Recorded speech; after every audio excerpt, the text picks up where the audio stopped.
আধুনিক টি-20তে আগ্রাসী মনোভাবটা খুব জরুরি। সেটা শুরুতে ব্যাটিং করতে নেমে হোক কিংবা টপ অর্ডার ব্যর্থ হলেও নিরাপদ ব্যাটিং করার সুযোগ নেই, বাস্তবতা মেনে করতে হবে লড়াই। এই অভাবটা অনেক দিন ধরেই ছিল বাংলাদেশ টি-20 দলের ব্যাটারদের মধ্যে। গেল এক বছরে টপ অর্ডার করেছে অনেকটা উন্নতি, তবে সমস্যায় পড়েছিল মিডল অর্ডার। তাওহিদ হৃদয় আর শামীম পাটোয়ারি যেন সেই আক্ষেপটা দূর করে দিলেন এই ম্যাচে। নিউজিল্যান্ডের 183 রানের টার্গেট তাড়া করতে নেমে প্রত্যাশিত শুরু পায়নি বাংলাদেশ। 77 রানে ফেরে প্রথম 3 ব্যাটার। তখন ম্যাচের বয়স 10 ওভার 1 বল। এমন পরিস্থিতিতে কোনো মতে খেললে হবে না, ম্যাচ জিততে হলে চাই ভয় ডরহীন ব্যাটিং।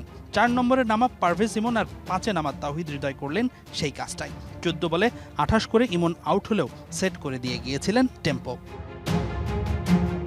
বাকি কাজটা সারলেন হৃদয় আর শামীমের জুটি।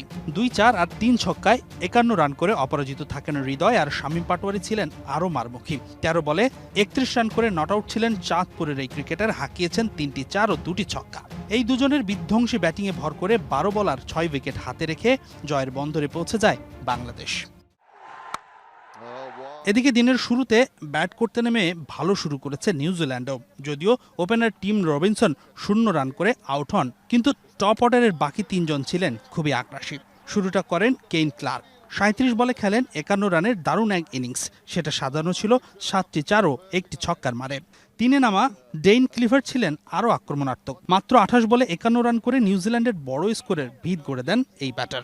এই দুই ব্যাটারকেই অবশ্য থামিয়েছেন বাংলাদেশের লেগ স্পিনার রিশাদ হোসেন।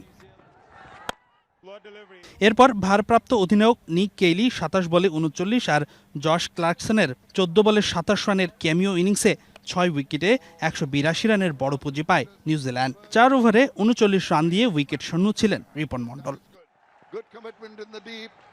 শুরুতে স্কোরটা কঠিন মনে হলেও ঠিকই রান তাড়া করে 1-0-তে টি-20 সিরিজে এগিয়ে গেল বাংলাদেশ।